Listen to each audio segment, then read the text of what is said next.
Hello my viewers, welcome back to the channel. By the video title, you know what this video is about. What a win in game 3. Game 3 for the Miami Heat.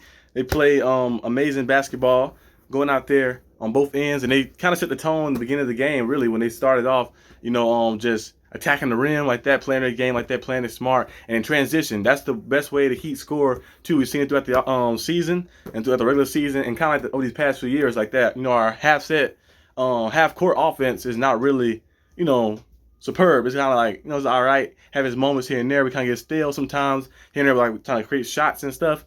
But in transition, the Heat play very well in transition because they have a lot of athletic guys, a lot of guys who like to run the floor, and a lot of guys who get out there and who hustle. We see Kevin Love throwing outlet passes. See Bam Adebayo can push it. Jimmy can push it. Kyle Lowry love doing that too as well, pushing it. And then you either get to the rim or you set up another guy to get open, to get an easy shot, easy look like that. So the Miami Heat are always good at just playing well in transition. They did that amazingly, and they led this game in the entirety of the game. I think they started off with the lead and never lost the lead like that. Had the 13-point lead at halftime, ended with like a 19-point win like that. I think a 19-point win, yeah. The Miami Heat just played amazing basketball and defensively like that, and making the shots tough. Julius Randle had a tough night. The Heat was on clobbering. We see Bam Adebayo on him most of the time like that, just clobbering him, being and getting in space, bringing the double teams, kind of mixing them up, showing them different looks like that. And every time he touched the ball and stuff, trying to like make him where he get in that state of backing down. And, when a guard switch on him too, we seen Kyle Lowry do it last game before too, and this game a little bit too. When he switched on them, they like to hit the ball out, hit them, they lift like that. Of course they have like, we kind of playing like a smaller lineup too, because they have Hartenstein, they have Julius Randle, Mitchell Robinson. Those guys are bigger bodies and stuff, but the Heat guards and the Heat players play very smart at swiping the ball. Because if a big man got the ball in the post too, and some big men try to like bump you twice like that, and we see guys that poke it out like that, kind of like give them a rhythm, try to mess that pattern up, or we see a guy get the ball in both hands and they try to turn around. So we turn around, we see Kyle Lowry do it multiple times, swipe it, and hit their knee and roll out like that. Just those little plays like that add up over time, and the Heat are very good, of course, taking charges and stuff like that. Like I mentioned before this series started, it's gonna be a slugfest series. It's gonna be a slugfest. Both of these teams play very hard. They have that hard, just like that hard identity, because both of the head coaches like to play a tough style and they love defense. Defense is the main forte of their style and their schemes and stuff they run like that. Make it tough for everybody to score. Jalen Brunson had a tough time scoring too as well, and just kind of like putting like a different type of look on the Knicks team, because last game the Knicks had a lot of easy looks, wide open shots and stuff, and they did great too with the screen too. The Heat can give the screen. This time we've seen the Heat play better, find ways getting around the screen like that, bringing double teams and forcing passes and putting the ball in the hands of guys we want to take the shot like that. So like taking the ball out of Julius Randle's hand and Jalen Brunson's hand, and just playing amazing basketball. Coach Spo, I like to call him Goat Spo, is a genius. He's a genius going out there in strategy, and a strategist, I meant to say. And he go out there and just pit he playing chess out there. He playing chess out there, and he just go crazy like that. Coach Spo find it and has done it for the past really since because like when LeBron and Wade and Bosh was here, Coach Spo didn't get all the credit he deserved. No, he kind of like deserved and earned and stuff like that. People said, well, he had LeBron, Wade, and Bosh and stuff like that. But, it takes a good coach, too, to be able to keep those guys, like, in line, like, keep those guys together and stuff like that, and to be kind of like the overseer and keep them on the right track and the right path. But once they left, we seen Coach Spo, like, his real, like, coaching ability, like, even more. I think we've seen how he was able to take some of these Heat team that was mediocre like that. And, we had Wayne Ellington. No offense to some of these guys. Wayne Ellington, Tyler Johnson he's all right and stuff. Deion Wade was here. We had Reed, he was here. One time we had Danny Granger, had all type of guys like that coming on the team and stuff like that. And he was able to like mold those guys and get those guys to either be playoff teams. Like one time we went to the playoffs, we lost in the first round to the 76ers, but that team had no business being in the playoffs. We've seen him be able to take an Asian Wade, a Wade that was a little old. We got to the semi conference.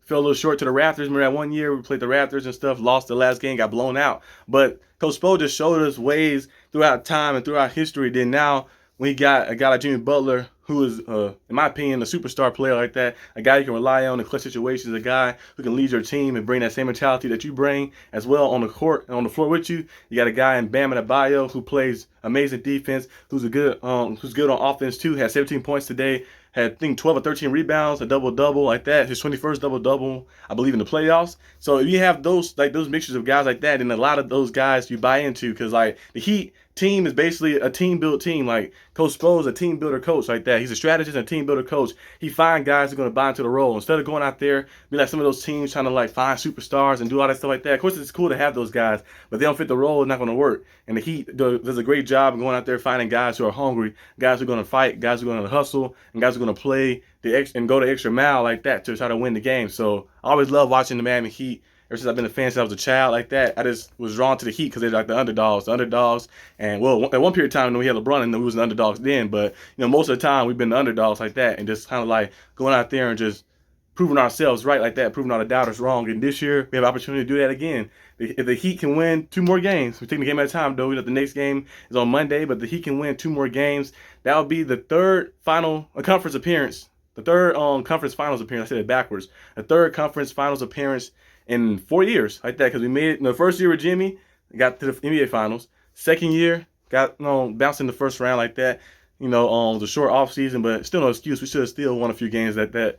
But then the third season, you know what happened? We got to the conference and 1 shot away from getting to the finals. And this year, you're 2 games away from getting there again like that. The Miami Heat team plays very hard and played very tough, and they can keep this up. They might see themselves in the NBA finals. We're going to take it game by game. Got the lead on the Knicks. It was a good win. Heat Nation was loud and pumped up and stuff. Jimmy Butler came back, performed well. I didn't even mention Jimmy Butler too much in this video like that. That's how good everybody else been playing like that, and how everything been going well too. And Jimmy Butler does Jimmy Butler things all the time, of course.